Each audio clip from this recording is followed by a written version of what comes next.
नमस्कार।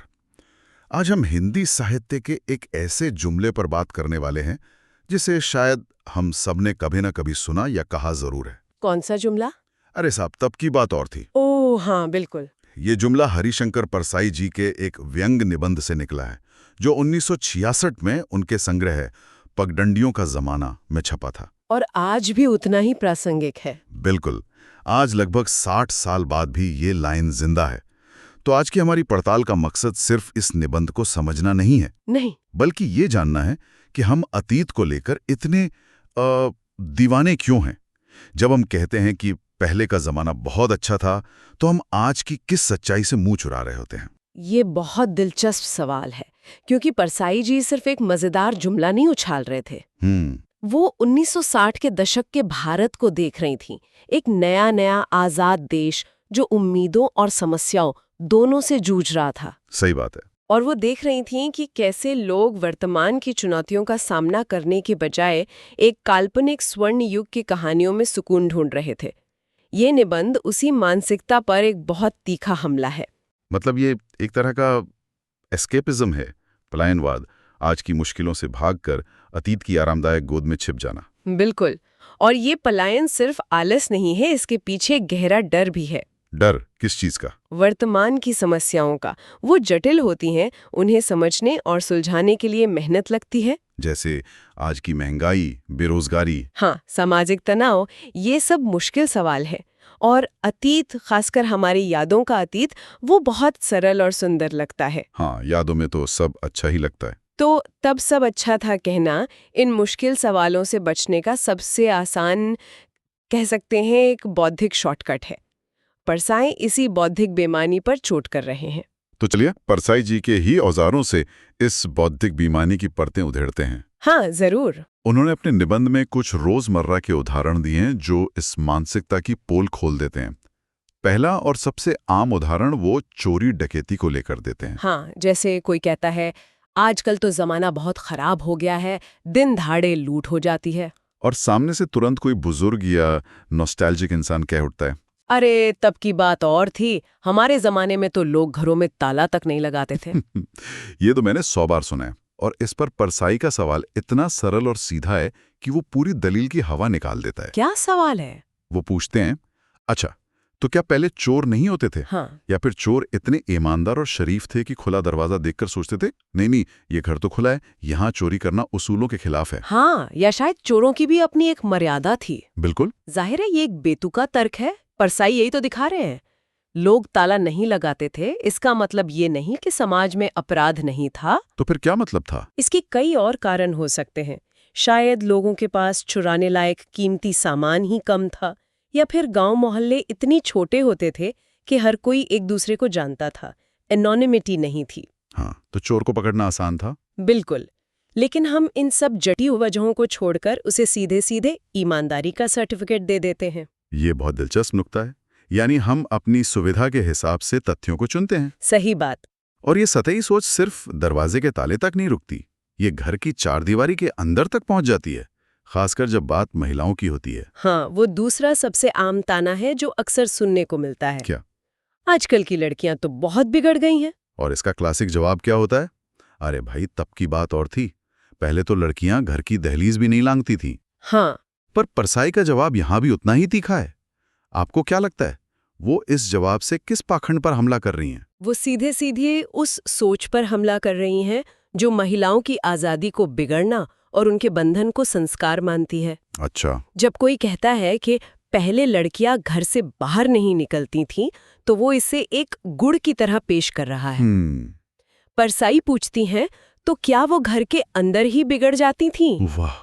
ये सवाल उस पूरी धारणा को तोड़ देता है कि चारदीवारी के अंदर सब कुछ नैतिक और पवित्र होता है। सही है। वो असल में ये कह रही हैं कि जिसे आप संस्कार कह रहे हैं वो असल में अवसरों की कमी और सामाजिक दबाव था। लड़कियां बाहर इसलिए नहीं निकलती थीं कि वो बहुत संस्कारी थीं, बल्कि इसलिए कि उन्हें बाहर निकलने की इजाजत ही नहीं थी। वाह, मतलब जिसे एक पक्ष मर्यादा कह रहा है, परसाई उसे मजबूरी का नाम दे रहे हैं। बिल्कुल।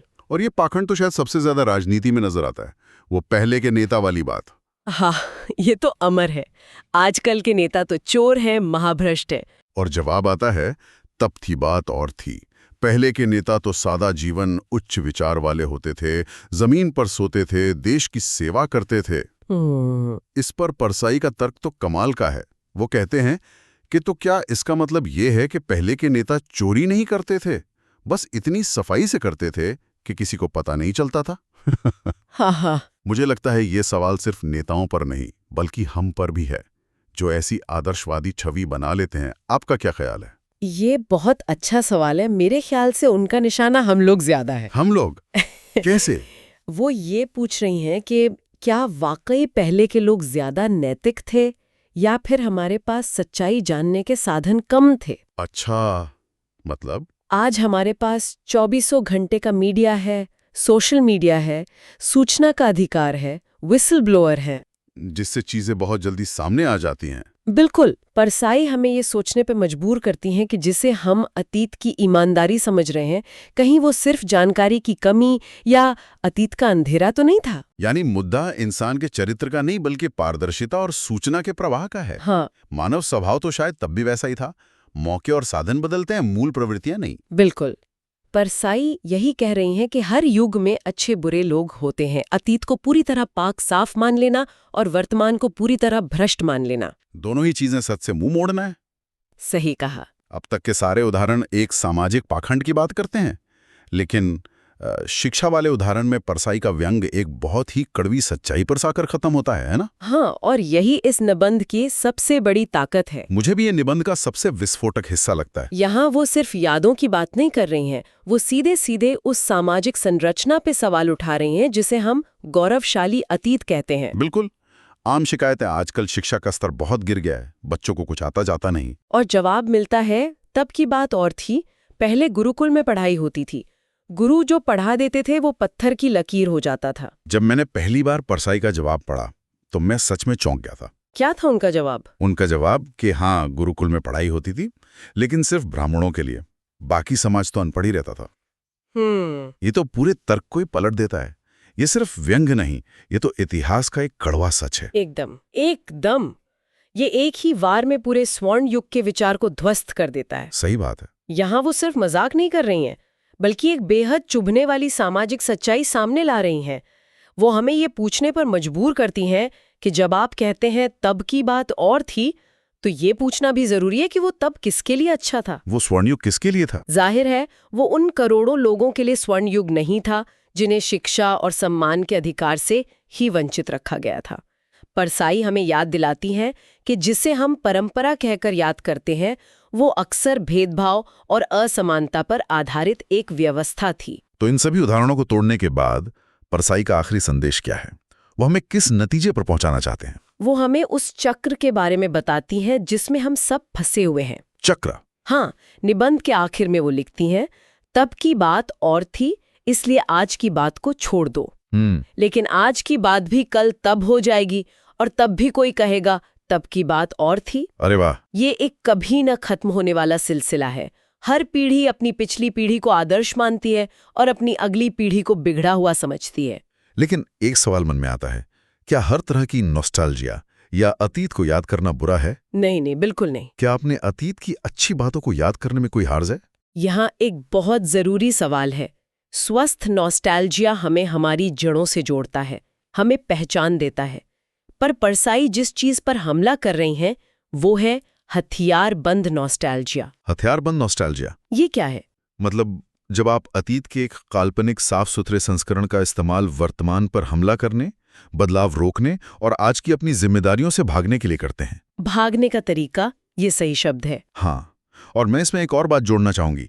ये सिर्फ भागना नहीं बल्कि वर्तमान को नीचा दिखाने का भी एक तरीका है। अच्छा। अगर आप साबित कर दें कि तब सब अच्छा था, तो आप ये भी साबित कर देते हैं कि आज जो भी हो रहा है वो गलत है और इसके लिए नई पीढ़ी या मौजूदा व्यवस्था जिम्मेदार है। तो परसाई का निबंध सिर्फ 3-4 पन्नों का है, लेकिन इसकी गूंज बहुत गहरी है। बहुत गहरी। ये हमें सिखाता है कि नॉस्टैल्जिया एक बहुत आरामदायक एहसास हो सकता है, लेकिन अगर ये हमें सच देखने से रोके और हमें आज के समस्याओं को सुलझाने से भटकाए। बिल्कुल। और उनका आखिरी विचार बहुत शक्तिशाली है कि आज का समय भी कल का अतीत बन जाएगा। हाँ, ये बात सोचने वाली है। ये हमें सोचने पर मजबूर करता है कि हम आज ऐसा क्या कर रहे हैं जिससे भविष्य में लोग याद करके कहेंगे कि वो एक बेहतर ज़माना था, या फिर वो हमारी किन गलतियों को देखकर कहेंगे कि अच्छा हुआ वो दौर बीत गया। क्या भविष्य के लोग हमारे समय को प्रदूषण, सामाजिक तनाव या सूचना के विस्फोट के लिए याद करेंगे, या फिर वो तकनीकी प्रगति और बढ़ती जागरूकता के लिए हमारी सराहना करेंगे? ये एक बहुत ही महत्वपूर्ण सवाल है। वो इस चर्चा के आखिर में हम एक सवाल सोचने के लिए छोड़ जाते हैं। जरूर। परसाई जी ने ये सब 1966 में लिखा था। अगर वो आज हमारे बीच होते, हमारे इस दौर को देख रहे होते, जहाँ हर किसी के हाथ में फ़ोन है, जहाँ हम क्लाइमेट चेंज की बात कर रहे हैं, जहाँ एआई हमारी ज़िंदगी में आ रहा है, तो वो आज की किन चीज़ों के बारे में कहते कि 50 साल बाद लोग इन्हें याद करके कहेंगे, अरे तब की बात और थी। बहुत अच्छा सवाल है। शायद लोग कहें, एक ज़माना था जब लोग एक दूसरे से आमने सामने बैठकर बात करते थे, स्क्रीन पर नहीं। हो सकता है, या शायद कहें तब कम से कम हवा में सांस तो ले सकते थे। सोचने वाली बात है।